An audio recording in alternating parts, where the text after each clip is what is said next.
145 millions de dollars. C'est la fortune de Youssou N'Dour. Hello les rocks, j'espère que vous êtes solides. Moi je suis en pleine forme et aujourd'hui on va parler d'un artiste extrêmement puissant, au parcours inspirant, mais qui malheureusement est peu connu des plus jeunes et même de notre génération. Il est important de rétablir un petit peu toute la légitimité de cet artiste parce que au-delà de son talent de chanteur, de musicien, c'est un homme d'affaires redoutable, un entrepreneur à succès qui nous inspire, nous, à la Rock Academy, et qui va vous inspirer également quand vous aurez entendu ce dont on va parler aujourd'hui. On va partager certains aspects clés de l'histoire de Youssou N'Dour. Et surtout, on va essayer de casser un certain nombre de préjugés.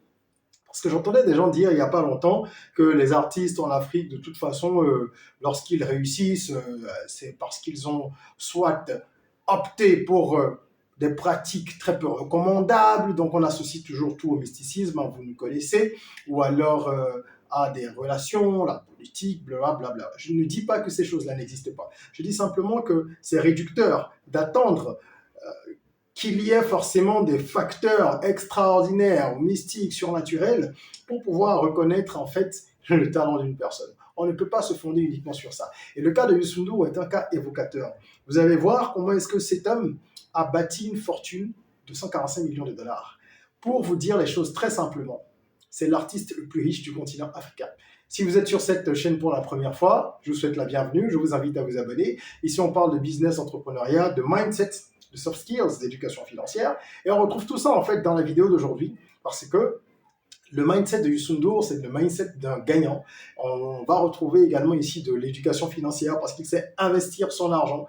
Et on parle de soft skills, on parle de talent d'entrepreneuriat. Donc, on retrouve vraiment tous ces ingrédients-là ici. Alors, est-ce que Youssou N'Dour, qui est le roi du Mbala et une légende africaine, est passé par des voies souterraines ou des voies mystiques pour arriver à ce niveau-là? Je n'en sais rien, ça ne m'intéresse absolument pas. Vous devriez vous concentrer sur l'essentiel. L'essentiel, c'est que cet homme a réalisé une véritable prouesse. Aujourd'hui, il est plus fortuné que quelqu'un comme Akon, qui dans les classements africains parfois est présent, puisque bon, il est quand même né, a grandi au Sénégal avant d'aller aux États-Unis. Il est plus fortuné que Don Jazzy. Il est plus fortuné que Davido, Wizkid, Burna Boy, Gims, P-Square et Black Coffee réunis. Vous imaginez un peu. Donc c'est extraordinaire. Pour un enfant de Dakar, c'est extraordinaire. On casse plusieurs prototypes, mais stéréotypes ici.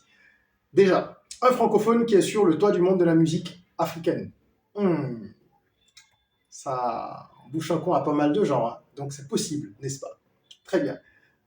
Un francophone qui est resté dans son pays et qui réside dans son pays, sa résidence principale, c'est Dakar. On casse encore un préjugé. Il n'a pas eu besoin de partir comme d'autres grands qui ont préféré rester davantage de l'autre côté. Ça a été le cas de Myriam Makeba, de Moïse Kanté, c'est le cas d'Angélique Kidjo, ça a été le cas de Manu Dibango. Certains ont été contraints à ces choix-là, d'autres les ont fait délibérément, ont pris cette décision-là délibérément. Mais Youssou N'Dour, lui, il est resté chez lui. Son histoire casse également d'autres préjugés. Un artiste ne peut pas atteindre un certain niveau en Afrique. Voilà quelqu'un qui pèse une centaine de milliards de francs CFA. Et je pourrais continuer longtemps avec justement tous les stéréotypes que Youssou N'Dour permet de casser, que son histoire permet de casser. Alors, sa carrière, elle démarre très tôt. C'est un enfant de Dakar, vient d'une famille modeste, son père ouvrier, sa mère est griotte. Lui, il adore la musique depuis tout petit, les parents ne sont pas très d'accord, donc histoire classique. Mais dès 10-11 ans, il intègre déjà des groupes, tout doucement, des orchestres. Et très vite, il va se distinguer. Il va devenir une coqueluche un peu partout où il va passer dans les différents groupes jusqu'à monter le sien. Ce qui est certain, c'est qu'une dizaine d'années plus tard, autour de 22-23 ans, Youssou N'Dour est déjà une superstar à Dakar. Il est extrêmement connu. Il organise de nombreux spectacles. Il remplit des salles. Et il est déjà entrepreneur à 24 ans. Parce qu'il crée son entreprise qui embauche des managers, des assistants. Bref, il fonctionne de façon professionnelle à partir de 24 ans déjà. Donc, il a la fibre entrepreneuriale. Et puis, il va très rapidement rencontrer Peter Gabriel, puisque c'est quelqu'un qui fait beaucoup de tournées. Il y a cette culture-là, en fait, que les gens ont dans les orchestres, ce qu'on peut retrouver également en Afrique centrale, notamment en RDC. Donc, il y a cette culture-là, dans ce type de musique, de faire beaucoup de tournées. Donc, il tournait beaucoup au Sénégal, il a tourné en Afrique de l'Ouest aussi. Il est très vite devenu une star et il a commencé à tourner en France, à faire des spectacles. Au début, évidemment, ce n'était pas le succès énorme, mais il a rapidement enchaîné les scènes et il est devenu assez connu rapidement. Il rencontre très vite Peter Gabriel, qui est une superstar, et qui lui propose, en 87-88, de faire sa tournée. Alors, Youssou N'Dour, il est de 59. Donc, il rencontre, un peu avant 30 ans, il rencontre Peter Gabriel, super rencontre qui va changer sa vie complètement, parce qu'il va faire la première partie de Peter Gabriel aux États-Unis, et ensuite, tournée européenne.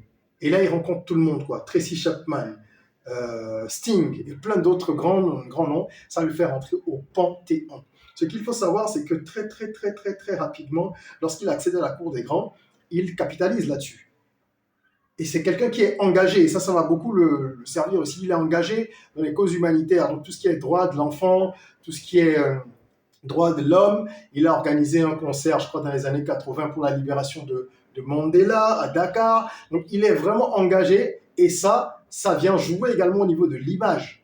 C'est quelqu'un, je crois, qui est profondément comme ça, parce qu'il le fait depuis ses débuts. Il est vraiment monopolisé. Hein. Il se monopolise au niveau de ces causes-là, et ça va lui ouvrir de nombreuses portes, un peu partout. Il bosse avec Amnesty International, l'UNICEF, le PIT, bref, c'est une icône, et son engagement est salué à l'international. Donc voilà comment Youssou N'Dour s'est bâti une grosse réputation. Aujourd'hui, Youssou N'Dour, c'est quand même 30 albums au compteur, il faut le faire hein, en 30 années de carrière, parce que son premier album international est sorti quand il avait à peu près 30 ans, et aujourd'hui, il en a 63, je crois. 64, il va avoir 64 ans cette année. Donc, il a une trentaine d'années de carrière internationale, mais il chante depuis bien plus longtemps. Et ce qui nous intéresse, au-delà de l'aspect musical et de tous ces trophées, parce qu'il en a gagné beaucoup, hein, Grammy Award en 2005, le magazine Rolling Stone qui le classait parmi les 100 personnalités les plus influentes du monde depuis 2004, d'accord? Et il a gagné un Premium Imperiale au Japon, c'est l'équivalent d'un Nobel de la musique au Japon. Donc franchement, les distinctions, je crois que on ne les compte plus, hein. On le retrouve partout, on le retrouve également au G8, on le retrouve à Davos, on le retrouve avec Mo Ibrahim dans ses initiatives. C'est une superstar, c'est une légende.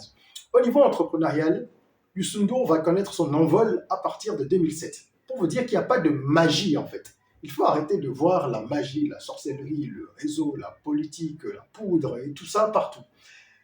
Parfois, ces éléments-là entrent en jeu. Pour certaines personnes, oui. Mais le travail acharné et la stratégie ne sont jamais absents du forum dans une équation de succès. Il connaît une véritable élévation entrepreneuriale à partir de 2007 lorsqu'il crée le groupe Futur Média, qui est composé en fait d'une télévision, d'une radio et d'un quotidien. Évidemment, les différentes entités vont venir progressivement. Mais le quotidien, à lui seul, a un tirage de 100 000 exemplaires jour. Est-ce que vous imaginez? Il s'appelle l'Observateur, ce quotidien. Donc, il crée ce groupe de presse-là, qui très vite va connaître un gros succès, générer beaucoup d'argent, et qui est, je crois, le groupe média le plus gros, le plus grand du pays, en fait. C'est le groupe médiatique numéro 1 du Sénégal. Okay. Ensuite, il achète une imprimerie. Ça fait sens, n'est-ce pas? Puisqu'il va imprimer son quotidien là. Donc, il y a une chaîne intégrée qu'il commence à mettre en place tout doucement. Il est propriétaire d'une boîte de nuit, depuis très longtemps, avant le groupe média, je pense d'ailleurs, à Dakar, qui est une boîte de nuit où tout Dakar se rend, où lui-même passe certaines soirées les week-ends quand il est à Dakar et qu'il n'est pas dans ses multiples tournées ou dans ses engagements à l'international. Il possède également un studio d'enregistrement, une maison de production qui produit entre 30 et 40%, il paraît, de tout ce qui est musique à Dakar, au Sénégal, pardon. Donc, en termes de royalties et de droits, c'est quelqu'un qui maîtrise également tous ces rouages. Il a poursuivi d'ailleurs l'organisme qui est un petit peu garant des droits d'auteur au Sénégal, le nom m'échappe, mais il les a poursuivis à un moment parce qu'il y avait l'usage de sonneries, je crois, de certaines musiques qu'il avait produites, les siennes et pour d'autres personnes, et il a fini par trouver un arrangement avec donc le bureau de droits d'auteur de son pays, ce qui lui a donné l'idée ensuite de lui-même faire des sonneries. Donc voilà, pour vous dire que déjà en ce qui concerne sa propre carrière, c'est quelqu'un qui a compris l'ingénierie musicale et qui, au niveau de ses royalties, de ses droits, de tout ce qui est caché, est très organisé puisqu'il a une société depuis très longtemps. Il connaît le fonctionnement de la musique, il en tire profit. Puis il produit des gens, il a un studio, il a une boîte de nuit, il a ce groupe de médias. Aujourd'hui, le groupe Futur Média, c'est le quotidien L'Observateur, c'est Radio Futur Média, mais c'est plusieurs chaînes de télé. Il y a TFM qui est la plus connue, donc Télévision Futur Média, mais après, il y a des chaînes thématiques qui sont sur les satellites aussi. Donc il y a TFM Religion, TFM Actualité, etc., etc., etc. OK ? Et comme il ne veut pas s'en arrêter là, il est dans une vision où il veut rentrer dans les télécoms. Mais avant ça, il voulait déjà se positionner au niveau du packaging. Pourquoi je dis il voulait ? Parce qu'il faut mettre les choses déjà dans leur contexte. Le groupe de presse qui rapporte beaucoup d'argent perd également beaucoup d'argent. Beaucoup d'argent. Et autour de 2017, les rumeurs faisaient état de plusieurs milliards de dettes. Il paraît que le groupe devait déjà beaucoup d'argent à des banques de la place. Depuis 2015, 2016 par là. Donc c'était assez compliqué pour lui de faire tourner la machine parce que les tirages, par exemple, de l'Observateur ont chuté, passé de 100 000 jours à 50, 60 000, parce qu'avec le digital, évidemment, la presse papier est en train de perdre du terrain.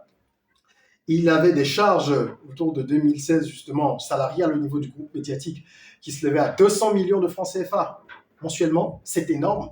Donc les dettes se sont accumulées.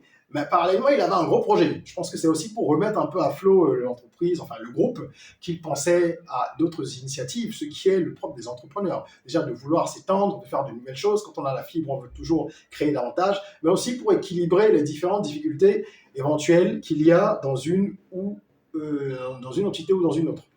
Donc, il a obtenu un prêt le groupe a obtenu un prêt de Afreximbank, près de 12 milliards de francs CFA, enfin une ligne de crédit de 12 milliards de francs CFA.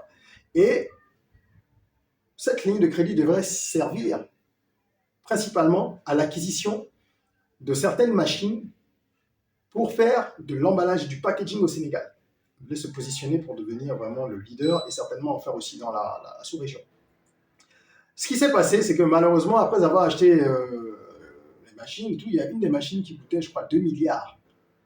Et cette machine-là, arrivée au port de Dakar, elle s'est écrasée au sol parce qu'il y a eu des erreurs de manutention. Est-ce que vous voyez comment les entrepreneurs souffrent? Donc là, il poursuit le fournisseur qui était chargé de livrer la machine jusqu'à l'usine. L'usine est prête depuis, et c'est un de ses fils qui gère l'usine. Enfin, le projet en lui-même, et donc l'usine qui doit accueillir les machines. Le site, pardon, pas l'usine, le site qui doit accueillir les machines. Et voilà que cette machine-là, de plus de 2 milliards, s'écrase, qui poursuit le fournisseur, mais ça fait des années que ça dure. Vous savez, les procès, ça peut durer toute une éternité, et il n'a toujours pas gain de cause. Donc ça a été un coup dur pour lui, parce qu'en voulant remettre à flot son groupe en trouvant d'autres options, il s'est mis dans une autre galère.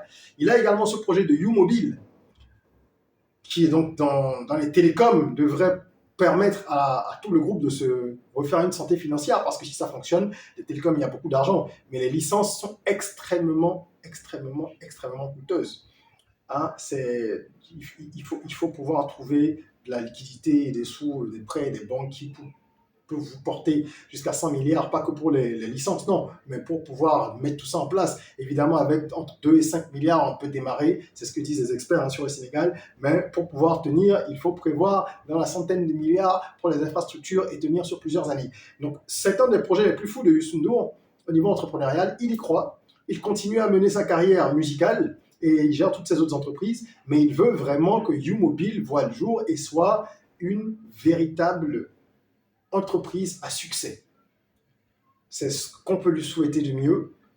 Je voulais partager cette histoire avec vous parce que très souvent, on a l'impression que les artistes sont des gens qui n'ont pas forcément la tête sur les épaules, et ça c'est en Afrique francophone, parce que sinon au niveau des anglophones, on voit très bien comment est-ce que ce sont des businessmen accomplis. C'est peut-être aussi parce qu'en Afrique francophone, on a longtemps eu des artistes qui n'ont été entre guillemets, que des artistes qui n'ont pas fait autre chose. Et Youssou N'Dour, il représente vraiment cette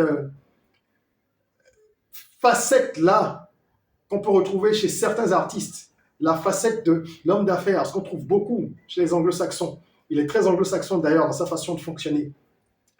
Et il représente donc un artiste d'un type nouveau, qui heureusement aujourd'hui fleurit, ce type-là en Afrique francophone, qui a su mettre à profit son image pour développer des business, gagner de l'argent et pouvoir bâtir un véritable empire. C'est une source d'inspiration pour les entrepreneurs, c'est une source d'inspiration pour les artistes, c'est une source d'inspiration pour la jeunesse africaine en général. Et je crois qu'on devrait célébrer davantage ce genre de personnes. Il faut chercher à connaître l'histoire de certaines personnes. Ce n'est pas parce qu'ils ne font pas la une des tabloïds, parce que c'est quelqu'un d'assez pudique, en tout cas par rapport à ce qu'on voit aujourd'hui, c'est pas pour ça que ce ne sont pas des personnes intéressantes, bien au contraire. Elles nous apprennent parfois beaucoup plus, souvent même, que ceux qui passent leur vie à être un peu partout, dans tous les ragots. Donc je vous invite à aller creuser davantage si le sujet vous intéresse. Si cette vidéo vous a plu, mettez-nous un like, partagez-la pour que les gens puissent comprendre que le travail acharné, couplé au talent, à la vision, à l'abnégation, au réseau aussi, bien évidemment, que tout ça, ça permet de faire des choses extraordinaires. Merci de nous suivre. Je vous invite à découvrir mon univers au niveau de la description. Il y a de nombreux liens pour vous former sur notre plateforme de e-learning, pour découvrir également mon album de développement personnel Soyons Rock, pour vous acquérir mes ouvrages. Bref, mon univers est là et je bâtis également progressivement mon empire. J'espère que vous faites de même. Je vous souhaite plein de succès dans vos initiatives. En attendant qu'on se retrouve pour une nouvelle vidéo, prenez soin de vous, de votre corps, mais aussi et surtout de votre mental, de votre esprit. Rêvons, osons, créons, soyons rock.